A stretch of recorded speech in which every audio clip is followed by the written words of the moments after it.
Voy a por el tercer comentario del libro El imperativo estético de Peter Sloterdijk.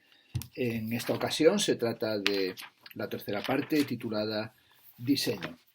El primero de los capítulos de esta sección se titula La herramienta del poder, observaciones sobre el diseño como modernización de la competencia.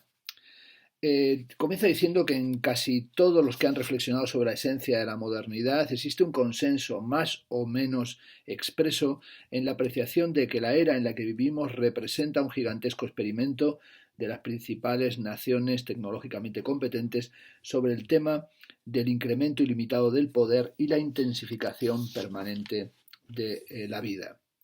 Plus ultra, dice en la página 116 Peter Sloterdijk, es la divisa del emperador Augsburgo Carlos V y en el siglo XVI la flota española surcaba con ella los océanos. Se puede decir que plus ultra era la divisa europea de la era moderna. Únicamente quien en el modus operandi interno de su vida hacía efectivo este ir más allá era, en el estricto sentido de la palabra, un europeo.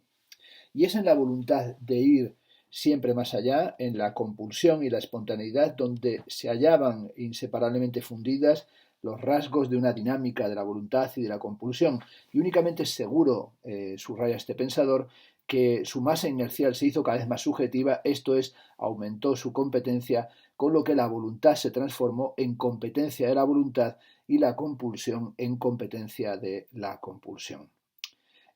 Vivimos en una era posmoderna y si la modernidad era un conjunto o un compuesto de genialidad y constructivismo, la posmodernidad sería un compuesto, dice Sloterdijk, de mediocridad y gestión del caos.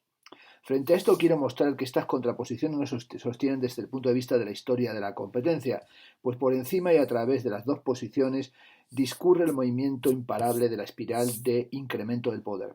Se puede incluso sostener que la llamada posmodernidad es simplemente otro hito en la dinámica del poder que ha ido acumulándose desde hace siglos.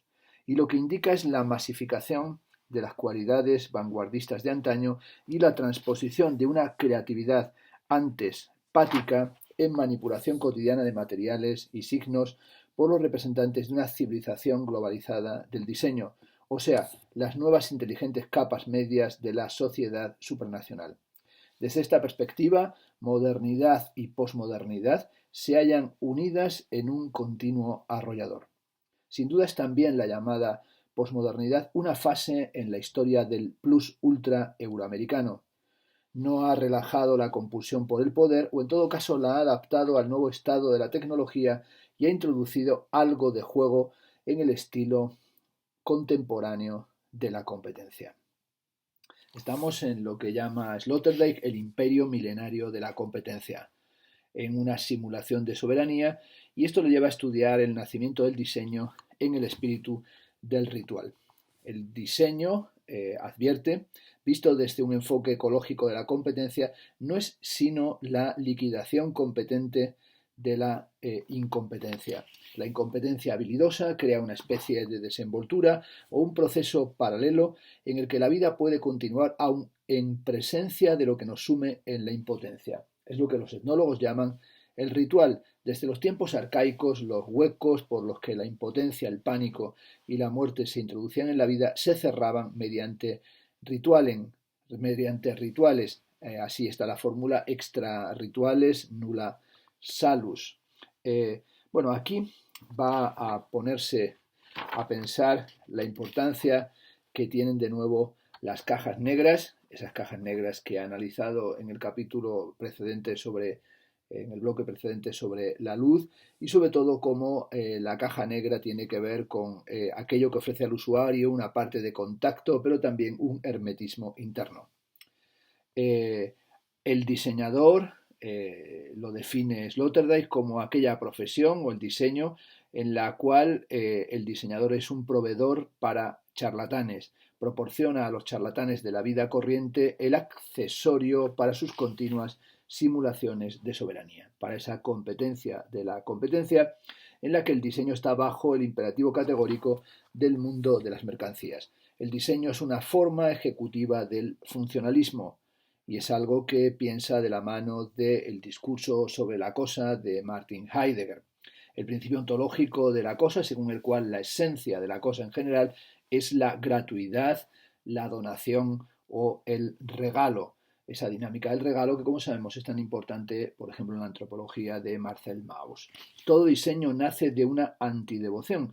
Comienza con la decisión de replantearse la forma y la función de las cosas.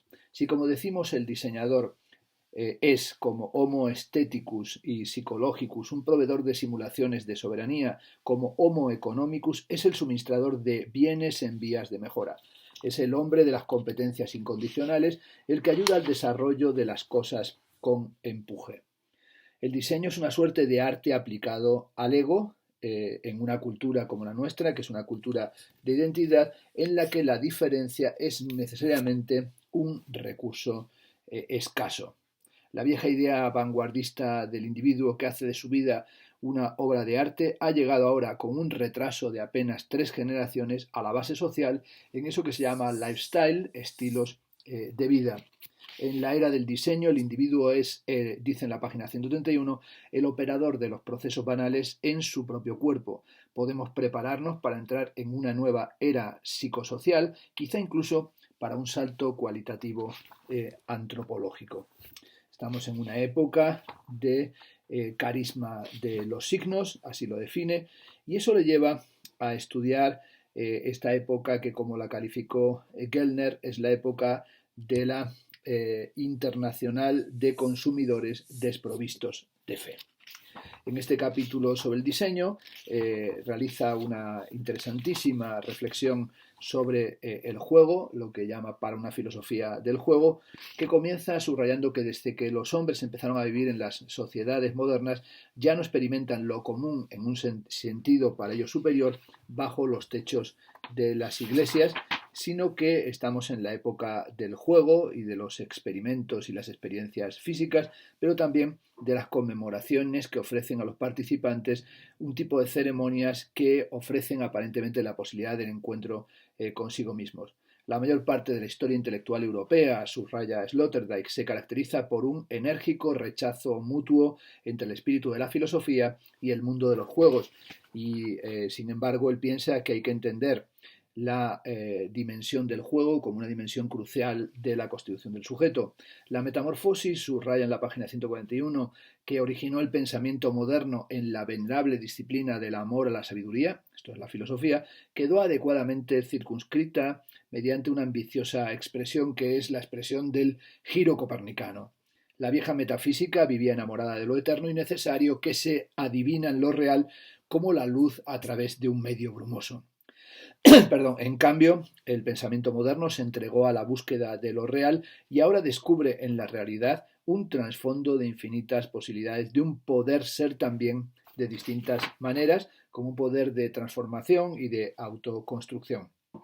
El hombre es la criatura que juega con el azar y tuvo que ocupar como creador de nuevos juegos el centro de la atención filosófica. El giro antropológico derribó los diques que mantenían lo accidental fuera de lo esencial y el moderno sujeto humano se vio desbordado por una nueva multitud de competencias para lo accidental, fáctico, histórico, local, único. La competencia artística como una aptitud profundamente inquietante y desafiante para crear las obras de arte. Los hombres modernos tomaron conciencia de la obra de arte como justificación final del azar. Como autor de obras de arte, de juegos de orden superior, el hombre se reconciliaba de manera ejemplar con lo no necesario. En el arte, lo accidental se hizo casi necesario para la salvación. La situación del sujeto creador de arte era semejante a la del Dios creador personalmente, que tendría que poner fin a la arbitrariedad de que de la gran cantidad de mundos posibles no hiciera realidad otro que el existente. El giro moderno hacia el sujeto forzó así el giro hacia el hombre como creador de arte. Esto es, la emergencia del artista que da sentido a lo que carece de él, como si fuera un redentor del azar. Se pregunta Sloterdijk qué es el juego sino el primo menor del arte. Johann Huizinga, en su famoso libro Homo Ludens, nos asegura que la cultura humana es un regalo del fuego. un regalo del juego, perdón. La idea de Huizinga de que en el hombre anida un principio de juego del que dimana la cultura parece una moderada réplica neerlandesa a las doctrinas dionisíacas de Nietzsche. El juego es casi Dios por abajo, el cual atraviesa la esfera humana para trascenderla con la carcajada, la pirueta y la paradoja.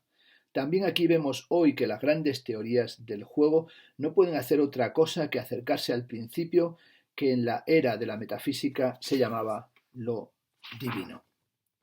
Egon Friedel dijo en una ocasión que la cultura es riqueza de problemas. Nuestra época todavía no ha sido capaz, según Sloterdijk, de averiguar hasta el final los motivos de su sensación de carencia.